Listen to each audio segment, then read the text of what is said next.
Bună dragilor și bine ați venit la o nouă citire.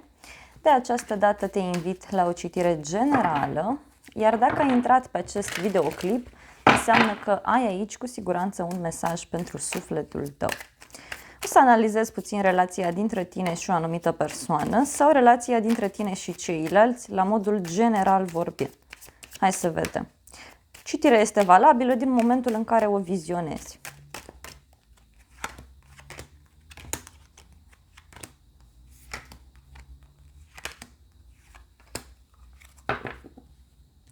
Bun. Prima carte, Arcana Majoră, Moartea, o legătură cu zodia Scorpion, văd aici, Marea Preoteasă, 10 de bâte,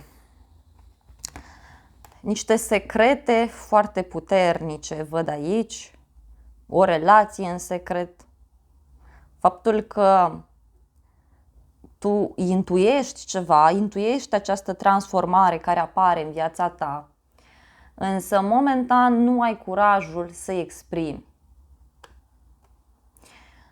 De asemenea, văd că ești într-o perioadă în care nu prea mai suporți situația în care te afli. Avem nebunul.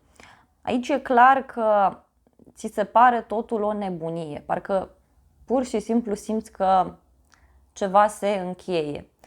Este o perioadă aglomerată pentru unii dintre voi, o perioadă în care aveți foarte multe lucruri de făcut, însă de asemenea văd aici și niște secrete pe care cineva le are. Poate tu ai niște secrete, poate tu ai o intuiție bună, tu vezi exact cum stau lucrurile și parcă nu ești atât de deschis în cadrul acestei schimbări. Urmează să afli niște secrete foarte importante, să știi. Foarte, foarte importante. Hai să vedem prima carte. Uite, 8 de cupe. Se accentuează acest mesaj că ceva se încheie, ceva se finalizează. O persoană lasă ceva în urmă, o persoană încheie ceva. O etapă grea din viața ta se termină. Sau o etapă grea dintr-o relație în care te afli. Văd un final. Cineva renunță, cineva pleacă. Hai să vedem despre ce este vorba. Ce se lasă în spate. 4 de cupe și pajul de spade. Uite, se termină o perioadă de spionaj sau se termină o perioadă în care vrei tu să știi mai multe despre ceilalți. Poate chiar ai aflat deja acea informație și atunci spui gata până aici. În alte cazuri se încheie o perioadă de tristețe, o perioadă neplăcută. Poate să fie și o perioadă în care lucrurile au stagnat într-o relație, nu au funcționat.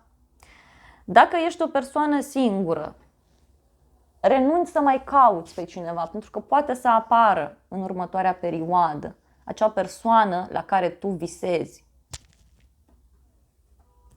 Unii văd că finalizați niște studii sau finalizați un proiect, o perioadă în care cercetai, o perioadă în care analizai ceva anume. Marea Preoteasă, nebunul, deci se accentuează acest mesaj. Unii treceți aici printr-o trezire spirituală și în sfârșit conștientizezi ce anume te bloca, ce anume te ținea în loc. Hai să vedem în mintea ta, Arcana Majoră, Diavolul, o legătură cu zodia Capricorn. Văd o atracție foarte mare pe care tu o simți față de o persoană. Chiar poate conștientizezi că este o relație toxică în unele cazuri. Vrei ceva neapărat. Vrei ceva neapărat, dar sfatul cărților până acum este să lași lucrurile să decurgă de la sine. Poate chiar te simți manipulat sau te simți trădat într-o situație anume. Totuși văd că ești o persoană carismatică, o persoană care îi atrage pe ceilalți, o persoană perfecționistă. Vrei neapărat ca cineva să ia o anumită decizie. Uite, 3 de monede. Poate chiar e vorba de o relație de triunghi amoros în care ești. În alte cazuri văd că treci printr-o perioadă în care reușești să te faci remarcat în cercul de prieteni, reușești să te faci remarcat în grupul de oameni din care faci parte, între rude, între vecini. Văd că studiezi ceva, analizezi ceva. Îți place mereu să controlezi lucrurile, văd aici. Dar în egală măsură văd și o atracție foarte mare pe care o simți și o dorință de a te aventura, o dorință de a închide o etapă de iluzii, o etapă în care lucrurile nu au funcționat. 10 de cupe, uite, vrei neapărat o familie sau vrei să rezolvi ceva legat de casă, ceva legat de familia ta. Ai un ideal aici, vrei tu să faci ceva. Justiția, poate o legătură cu o balanță, văd aici, dar și dorința ta să rezolvi o problemă cu un suflet pereche. Dacă deja cunoști această persoană, să știi că este cineva pe care te poți baza. Dacă ești o persoană singură, să știi că poate să apară un suflet pereche atunci când te aștepți mai puțin. Următoarea carte pentru tine, Eremitul, o legătură cu o fecioară. Văd aici că ai o experiență foarte mare de viață, ai trăit multe lucruri, ai învățat multe lucruri. Îi ghidezi pe ceilalți, îi ajuți, îi sfătuiești. În cercul tău de prieteni ești văzut ca o persoană mai retrasă, ca o persoană înțeleaptă, cu o intuiție foarte mare. Dar văd și faptul că cer părerea unui specialist în legătură cu o problemă personală. Da? Uite, poate să fie ceva legat de o instituție publică, de niște acte, hârtii, documente. Începi să vezi mult mai clar relația în care te afli sau încerci să vezi cu adevărat ce vrei de la această persoană sau ce vrei de la viață. Pentru că, uite, văd o bucurie foarte mare care are legătură cu niște bani, care are legătură cu o împlinire foarte mare, cu o independență financiară. Te văd puțin stresat aici, poate chiar stresat în legătură cu o situație pe care vrei să o clarifici. Și uite, ți-e teamă să ești obosit. Turnul la baza manifestărilor tale. E clar că treci printr-o perioadă foarte intensă. Probabil din acest motiv și cauți răspunsuri. Turnul îmi spune că ești într-o perioadă în care multe planuri se schimbă, îți schimbi planurile, apar tot felul de evenimente neașteptate. Poate chiar începi să te comporți mult mai autentic, mult mai sincer într-o relație. O problemă de sănătate, văd aici, sau o senzație de abandon, de singurătate. Dacă te afli într-o relație în care lucrurile nu mai funcționează absolut deloc, să știi că da, se încheie. Poate chiar ai o surpriză din partea unei instituții care ține de zona medicală sau o problemă de sănătate. Uite, iar, eremitul. Parcă alegi să iei decizii înțelepte. Alegi să stai mai mult singur.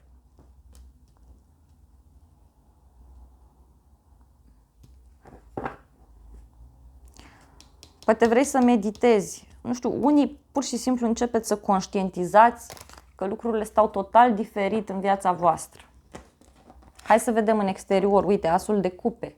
Dacă ești o persoană singură, apare cineva. Văd o veste de pace, o veste bună, un copil care poate să apară, cineva care vrea ceva stabil cu tine. 6 de spade, pajul de monede. Cineva vine către tine, cineva vrea să facă un drum către tine.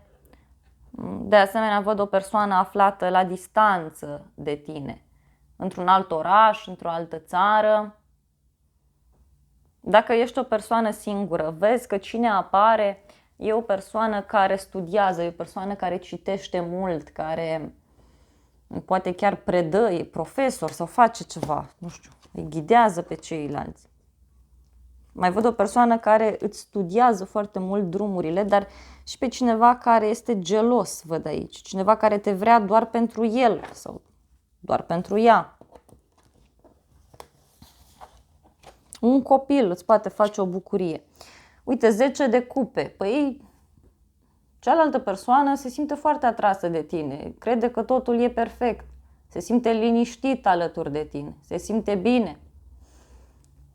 Văd că în familia ta ceva s-a clarificat, ceva s-a încheiat. Văd că ai legătură cu cineva care are niște probleme foarte mari în familie, trece printr-o transformare. Iar arcana majoră, diavolul, o legătură cu zodia Capricorn, dar e clar aici că cineva își dorește ceva stabil cu tine, dar este și o persoană căreia îi place viața, îi place să trăiască lucrurile din plin. Mai văd pe cineva care amână o decizie, amână ceva care oricum deja s-a încheiat aici. Vezi că cineva aici tot îți spune, hai că facem familie împreună, facem casă și tot amână că e teamă. Dar să știi că această persoană a găsit o soluție la această situație, pentru că e ceva tensionat. Îl agită, îl consumă foarte mult din punct de vedere energetic această relație sau situația personală în care se află. Uite, vrea să-ți ofere un semn, vrea să te convingă, cum că dorește ceva stabil de la tine. Ultima carte, ce gândește? 8 de spade. Păi e o persoană aici care nu este deschisă în fața schimbărilor, care este prinsă în tot felul de gânduri. Poate să fie o persoană care are probleme la muncă sau are probleme cu legea.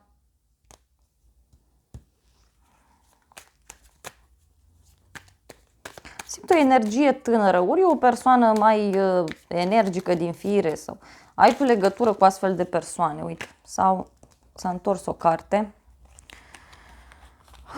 O legătură cu un leu văd aici, dar a ieșit și cavalerul de bâte. Deci e o persoană aventurieră. Parcă cineva, nu știu, parcă este teamă unei persoane să-și asume ceva serios.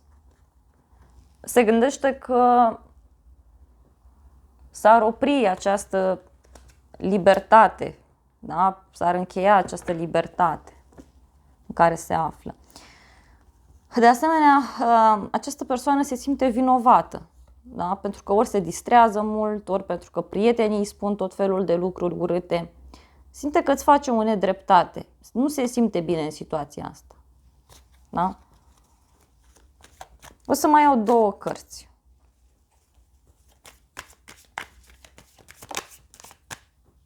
Pentru tine și hai să vedem pentru el. Au ieșit 2 cărți pentru el sau pentru ea.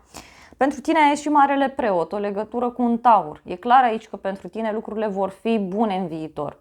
Văd multă înțelepciune, văd faptul că, nu știu, urmează o căsătorie, o logodnă, o relație serioasă. Și pentru cealaltă persoană, uite, 4 de spade și cavalerul de monede. În sfârșit, uite, își găsește liniștea lângă tine. Dar e ceva ce are legătură și cu un drum sau cu o vacanță împreună. Chiar își găsește liniștea alături de tine. Hai să vedem cum se întâmplă asta. Da, uite, și e ceva legat și de bani și de o victorie. Da, hai să vedem cum se întâmplă.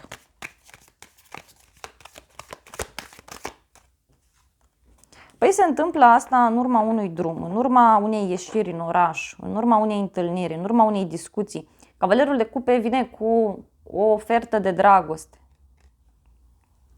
pe care el o va face, pentru că va conștientiza prin niște blocaje pe care le va avea ori la muncă, ori cu un șef, ori cu un bărbat important.